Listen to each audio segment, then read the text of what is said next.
You are the most merciful incarnation. Please help me. I am like your, mm,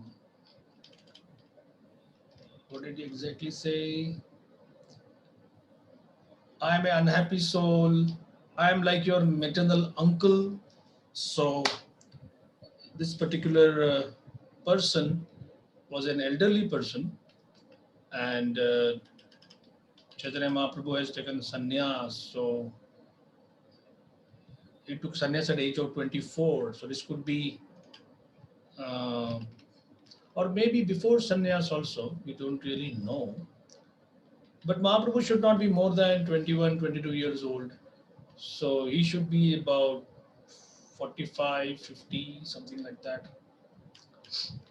So deeply distressed because of the disease. Leprosy is a very painful disease. And what Mahaprabhu uh, is saying is, "Oh, sinful person, envious of pure devotees, I shall not deliver you. Rather, I shall have you bitten by these germs for many millions of years." So we begin from the next verse. Shrivase Karaili Tui Bhavani Pujan Koti Janma Habe Tora Raurave Patan. Translation. You have made Shiva's Thakur appear to have been worshipping the goddess Bhavani. Simply for this offense, you will have to fall down into hellish life for 10 million births.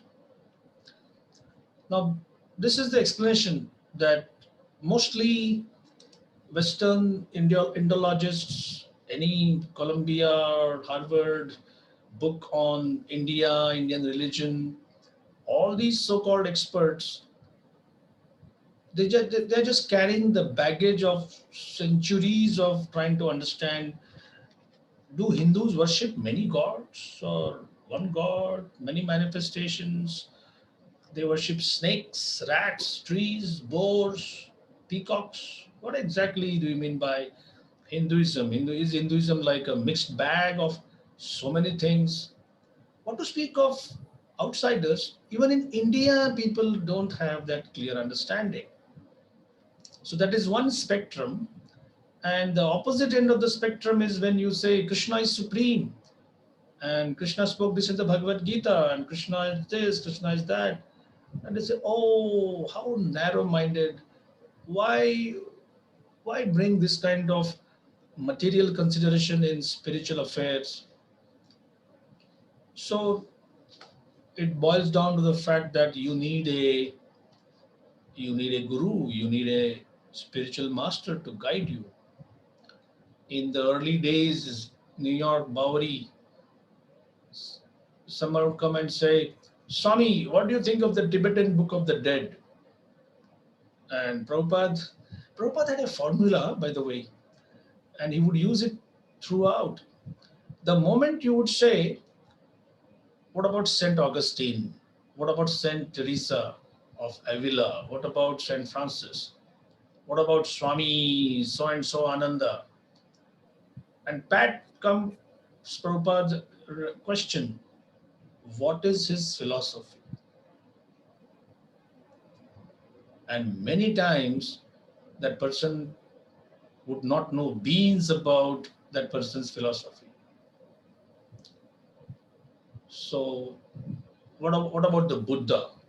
Somebody asked in 22nd Second Avenue, and Prabhupada would say, what part of Buddha's philosophy do you follow? Oh, no, I don't follow. I'm just asking. So one day Prabhupada said, follow somebody and then come to me for discussion.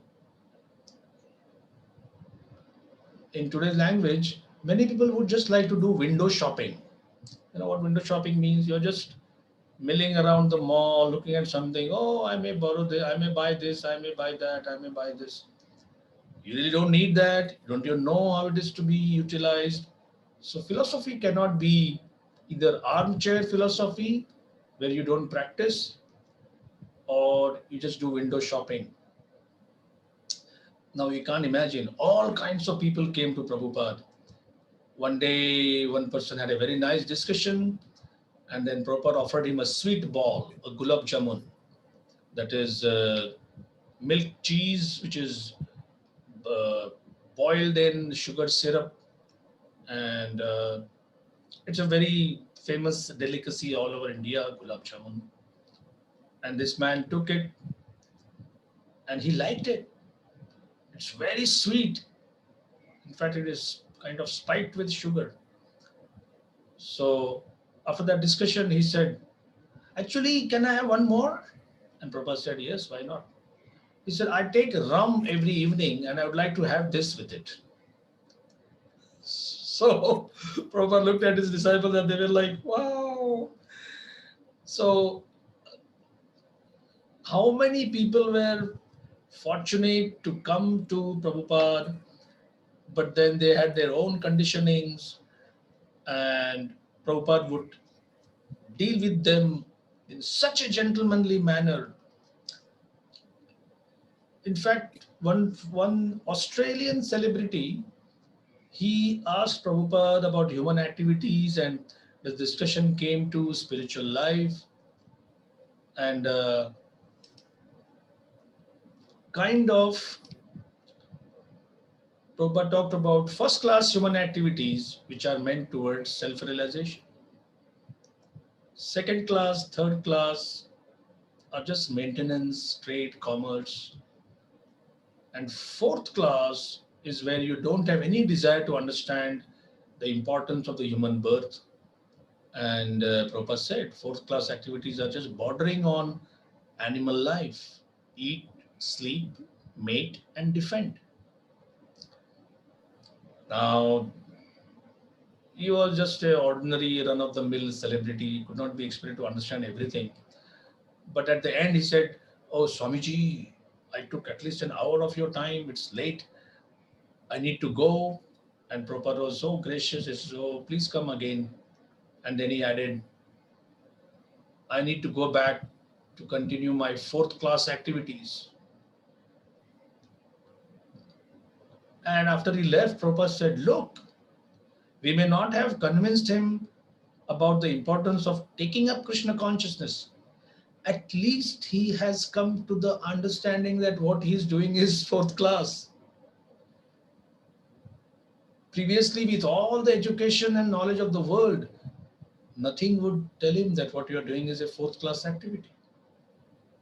So sometimes people may come to one very high spiritual personality or interaction, and they may only get an understanding that, oh, what I'm doing is just low class. I need to improve.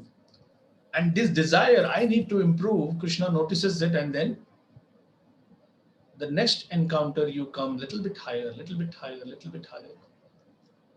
So all of us who feel that, oh, now I have accepted Krishna consciousness almost as if it is natural, we all have been through these stages, and we have to be careful that we should consolidate what we have and see that we don't go back, we don't slide back. So there is a reason why uh, Mahaprabhu is speaking how he is speaking. So Srila Prabhupada gives a very simple explanation here. 1752 Adi-Lila purport. There are many tantric followers who, wishing to eat meat and drink wine, practice the black art of worshipping the goddess Bhavani in a crematorium. Such fools also consider this Bhavani puja to be as good as worship of Lord Krishna in devotional service. But such abominable tantric activities performed by so-called swamis and yogis are herein condemned by Lord Chaitanya Mahaprabhu. He declares that such Bhavani puja for drinking wine and eating meat quickly plunges one into hellish life. The method of worship is this is a very important statement. The method of worship itself is already hellish, and its results must also be hellish and nothing more. Next paragraph. Many rascals say that whatever way one accepts, one will ultimately reach Brahman. This Brahman is to be distinguished from Brahmana, one who is a intellectual. This Brahman is the effulgence of Krishna, or the all-pervading aspect of the Lord. So it is Brahman, okay, not Brahman. Yet we can see from these words how such persons reach Brahman. Brahman spreads everywhere, but appreciation of Brahman in different objects lead to different results. In the Bhagavad Gita 4.11, the Lord says, Ye yathamam prapajante tam sathaiva bhajamyaham. I reward everyone according to his surrender unto me.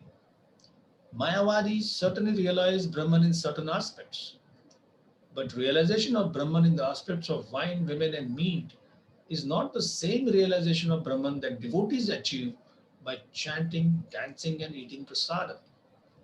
Mayavadi philosophers, being educated in paltry knowledge, think all sorts of Brahman realization one and the same and do not consider varieties. But although Krishna is everywhere by his inconceivable potency, he is simultaneously not everywhere. Please remember this. Krishna is everywhere, but he is simultaneously also not everywhere. Thus, the Brahman realization of the Tantric cult is not the same Brahman realization as that of pure devotees. Unless one reaches the highest point of Brahman realization, which is Krishna consciousness, he is punishable.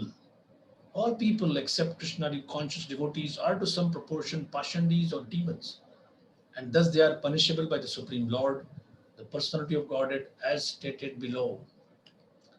Point to be noted, Prabhupada used the word demon many times, only focused on the aspect that these people are interested in sense gratification. Not that they are demons, that they have horns on their forehead, or they have a big club or a weapon in their hand and they are beating and killing everybody. No.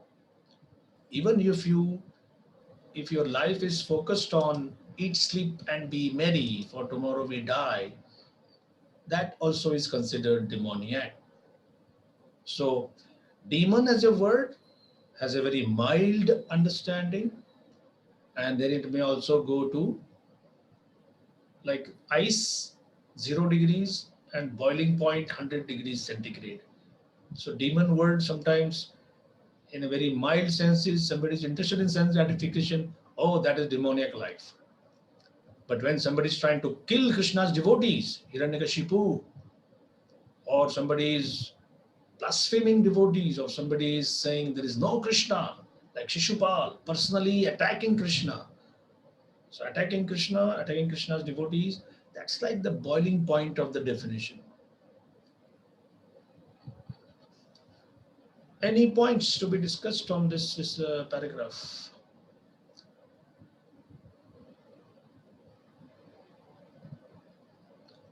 All right. So anyone would like to read from the next verse?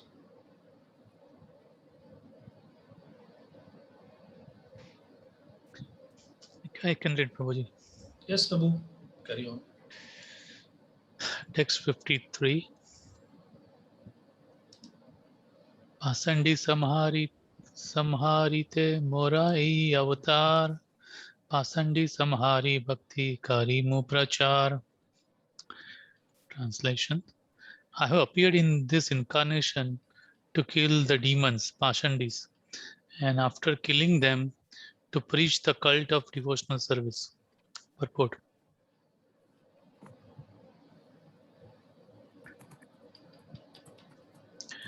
Lord Chaitanya's mission is the same as of that of Lord Krishna, which he states in the Bhagavad Gita 4.7 and 8. Yada yada hi dharmasya glanir bhavati bharata abhyuthanam adharmasya tadatmanam swajamyaham paritranaya sadhunam vinashaya cha duskritam dharma samstharpanarthaya sambhavami yuge yuge.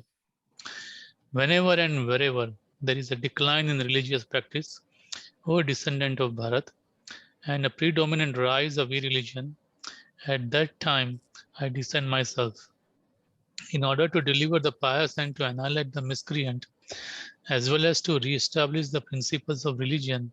I advent myself millennium after millennium. As explained here, the real purpose of an incarnation of Godhead is to kill the atheist and maintain the devotees.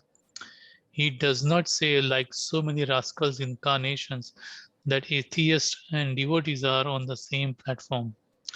Sri Chaitanya Mahaprabhu or Lord Sri Krishna, the real personality of Godhead, does not advocate such an idea. Atheists are punishable, whereas devotees are to be protected. To maintain this principle is the mission of all avatars or incarnations. One must therefore identify an incarnation by his activities, not by popular votes or mental concoctions. Srila Sri Chaitanya Mahaprabhu gave protection to devotees and killed many demons in the course of his preaching work.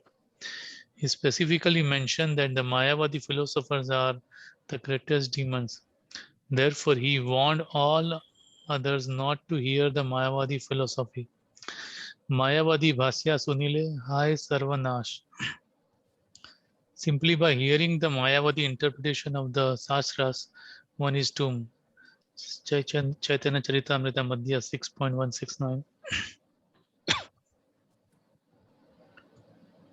हिता बलि गेला प्रभु करित्या गंगा स्नान सेई पापी दुखा भोगे नायाया paran. After saying this, the Lord left to take his bath in the Ganges, and that sinful man did not give up his life but continued to suffer. It appears that an offender to a Vaishnava continues to suffer and does not give up his life. We have actually seen that a great Vaishnava Aparadi continuously suffered so much that it was difficult for him to move, yet he did not die.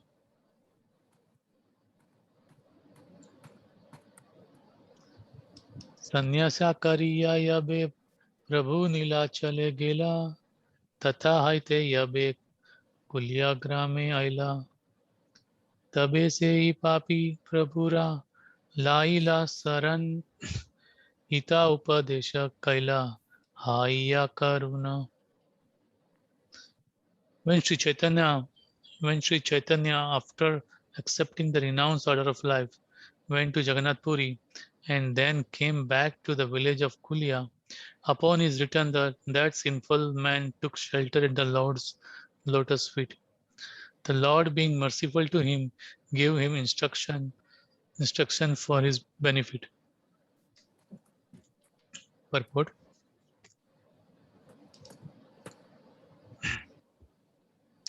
Srila Bhaktisiddhanta Saraswati Thakur, in his Anubhasya, has given the following note in connection with the village Kulia. The village originally was as Kulia has developed into what is now the city of Navadvip. Various authorized books like the Bhakti Ratnakara, Chaitanya Charita Mahakavya, Chaitanya Chandrodaya Nataka, and Chaitanya Bhagavad, it is mentioned that the village of Kulia is on the western side of the Ganges. Even now, within the area known as Koladvipa, there is a place known as Kuliera Ganja and a place called Kuliera Daha, both within the jurisdiction of the present municipality of Navadvip. In the time of Lord Chaitanya Mahaprabhu, the two villages on the western side of the Ganges named Kulia and Pahadapura both belong to the jurisdiction of Bahiradvipa. At that time, the place on the eastern side of the Ganges, now known as Antardvip, was known as Navadvip. At that time, the place on the eastern side of the Ganges, at Sri Mayapur, that place is still known as Dvipera Matha. There is another place of the name Kulia near Kanchadapada, but it is not the same Kulia mentioned here. It cannot be accepted as Aparadha Bhana Janera Pata, or the place where the offenses are excused, for that occurred in the above mentioned Kulia on the western side of the Ganges. For the business reasons, many envious persons oppose excavation of the real place, and sometimes they advertise unauthorized place as the authorized one. Just a small note here. This is what happens in India mainly. If there is a great saint or some great spiritual event has occurred in one place, unscrupulous people, they grab that place, they erect a small construction, and then they advertise that, oh, this is the real place where this thing happened, and there's a donation box, and then, okay, you give some donation. You give some... Now, Prabhupada later would say that this has killed the spirit of inquiry among Indians. You feel as if shut off your brains, go to a temple, throw some coins, and if there is a God, he will take care of that. So there is one big obstacle in the West, that is too much of materialism, too much of materialistic thinking, and there is dazzling gadgetry and science and technologies everywhere, and you feel, why do I need a crutch? Why do I need a God if everything can be done by science? And another angle of that same problem is where in India people are willing to bow their head before any stone, any tree, anywhere, and even a spiritual program. People say, "Oh, you went to so and so's class, so and so lecture by Swami so and so. How was it?" "Oh, it was very spiritual." But I mean, what did you understand? "Oh, I didn't understand anything, but it was very spiritual." Did you ask any questions? Oh, no, no questions. How do you insult a spiritual speaker by asking questions? And Gary Prabhu, there is a word called Ashirwad. Ashirwad means blessings. So maybe one day if you come to India, we'll show you around how these things go. So somebody comes before a sadhu, a holy man, and says, Ashirwad, please bless me, my wife, my kids. And this holy man also says, Ashirwad, Ashirwad. And Prabhupada made a remark that what is being asked? Just some material boons or material blessings, material problems to be taken care of. And what is being given? Another material kind of exchange. Where is where is the philosophy? Where is the spiritual realization here? And so we are not condemning India. We are not condemning the West. It's like Krishna consciousness is more like a medical college. Really, I like to see it from that angle, where we discuss various manifestations of disease. So, can somebody say that arthritis is better than migraines or tuberculosis is better than cancer? No, there is no question of anything better than something. They are all manifestations of a bodily disease. But of course, somebody suffering from arthritis may say that, oh, I could take migraine any day, but don't give me arthritis. So when you particularly experience something, you feel the pangs of that particular disease, but actually the same pain is there everywhere. So this kind of commercialism of spirituality is condemned, and Prabhupada says that both parties are to be criticized. The peddler, the person who has made something like a shop where he is giving blessings and whatever, Ashirwad, and the person coming there who also doesn't have any spiritual inquiry. There is no deep felt question. So, in fact, I'll tell you something. My mom, she joined some spiritual group, and this was many years ago. And then she asked me, so now you are in this temple, do they ask you to give any class? I said, oh yeah, we are always trained up like that. I have already started giving classes. And then I said, after the class ends, we say, any questions? All of you who go to a normal ISKCON temple, it's a very normal question, isn't it? Any questions? So she said, hey, but what if somebody asks a question? I said, well, that's the point. We want people to think and ask questions. But are you confident that you can give an answer? I said, oh, yeah. I never felt by reading Prabhupada's purports, really, I never felt discouraged. I never felt that I don't have this knowledge. I have this firm conviction that I've told this 2, 3 times. Like once I was giving a Gita class, 3-day course, and one man stood up and said, very weak presentation. I don't, I didn't get convinced by anything what you said. I said, my dear sir, I fully accept my shortcomings, but I can assure you one thing. I stay with a group of very intellectual personalities, and many are my close friends. I assure you, you come up with any spiritual question, either my answers may be whatever insufficient or whatever, but I can take you to somebody who's much better than me. I am surrounded by much better people. And you are like, oh, you are admitting your faults? I say, yeah, of course. I don't claim to have monopoly over knowledge. I'm just a student here.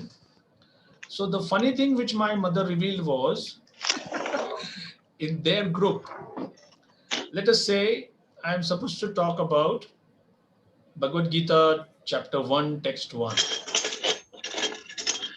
So the questions are already prepared.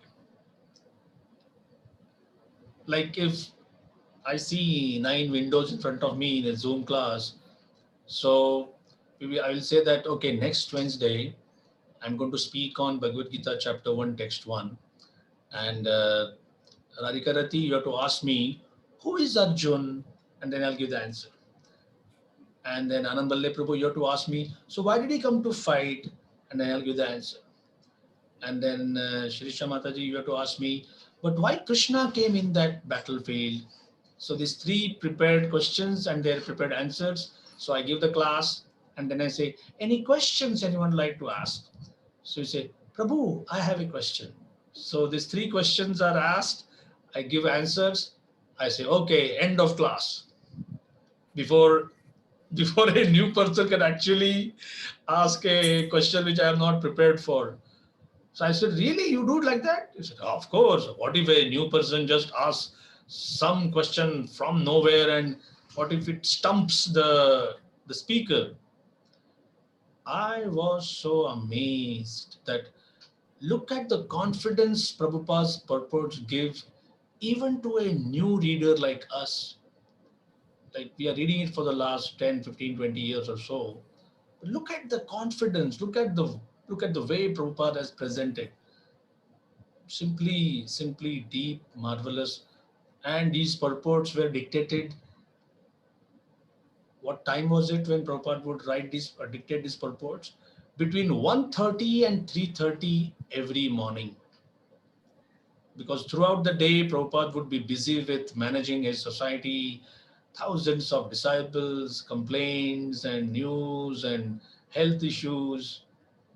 So these are some thoughts on uh, how how this particular problem is there in India, where unscrupulous people can just, Prabhupada says here, for business reasons, many envious persons oppose excavation of the real place, and sometimes they advertised unauthorized places as the authorized one. Last point, in Vrindavan, there is a new Gokula and an old Gokula.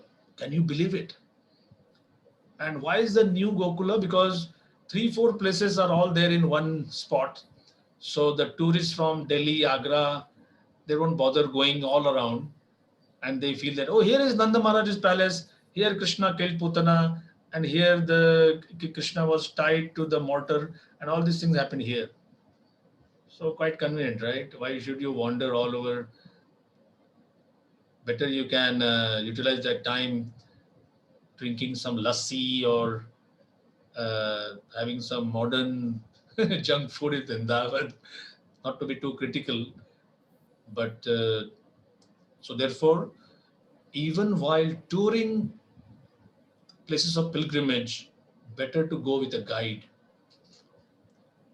Better to take care of your uh, if your of your mind and of your consciousness. These are some thoughts. Anyone like to add anything or ask anything? Prabhuji, I wanted to share, Prabhuji, when I started my spiritual journey many years back, I used to go to local Chennai mission here. For a couple of years, I was there. Um, I used to on the same. I used to also go to the ISKCON. That's how I started going both the places together.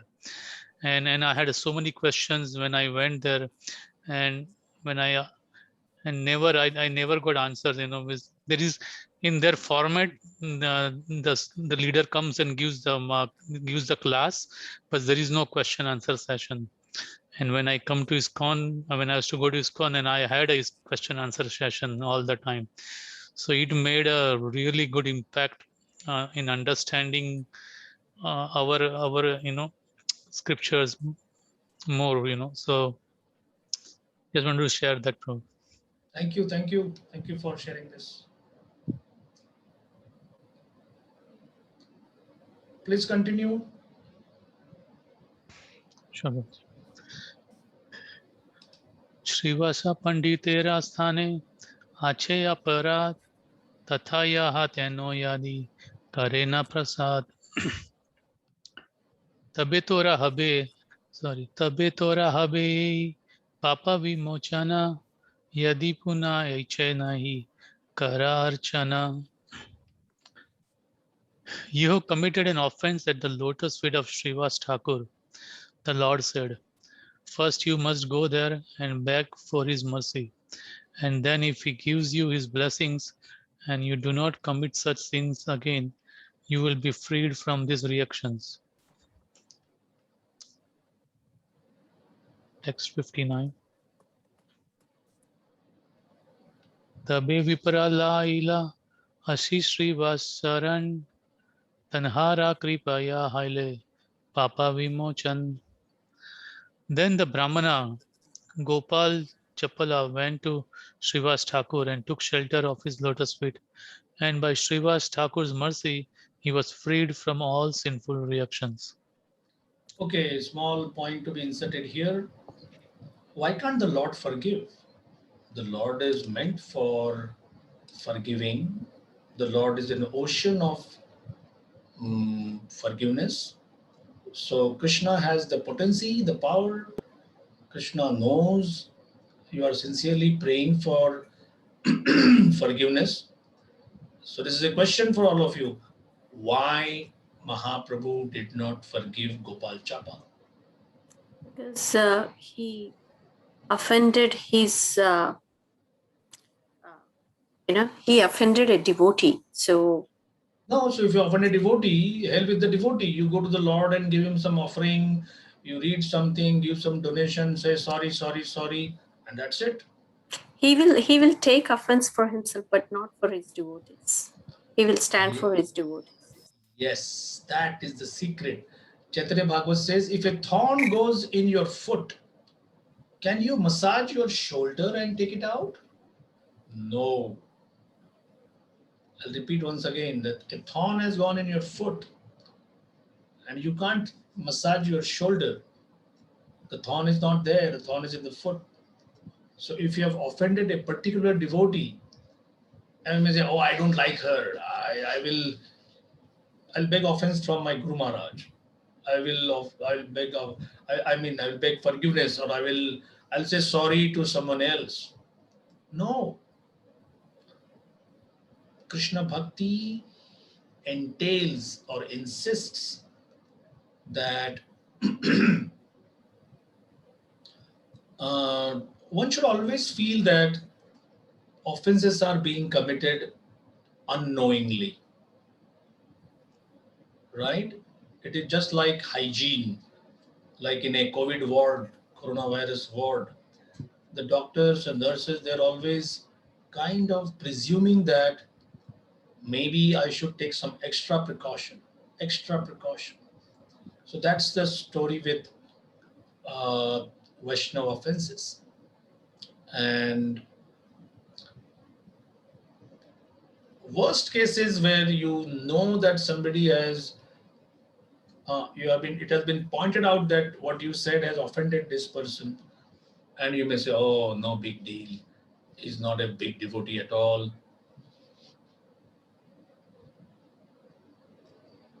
Rather than that, even if we feel that I don't think I have committed an offense, verbally, non-verbally, or whatever, still it behooves, it is insisted that you say, I am sorry.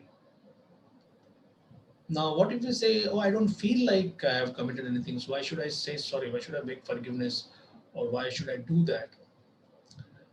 Once it so happened that a senior person, out of misunderstanding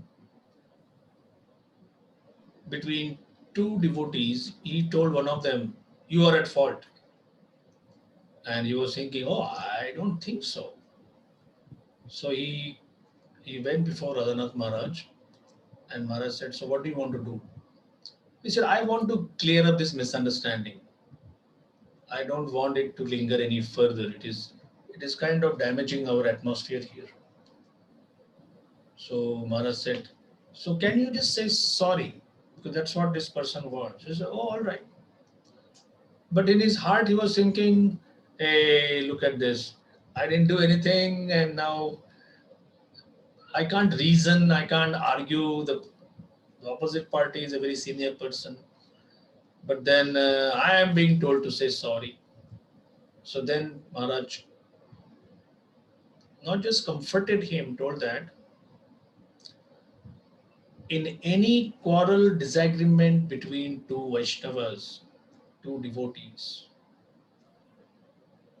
the one eager to stop that misunderstanding and in that eagerness takes the burden of saying sorry or forgive or okay, I beg forgiveness, actually comes out much stronger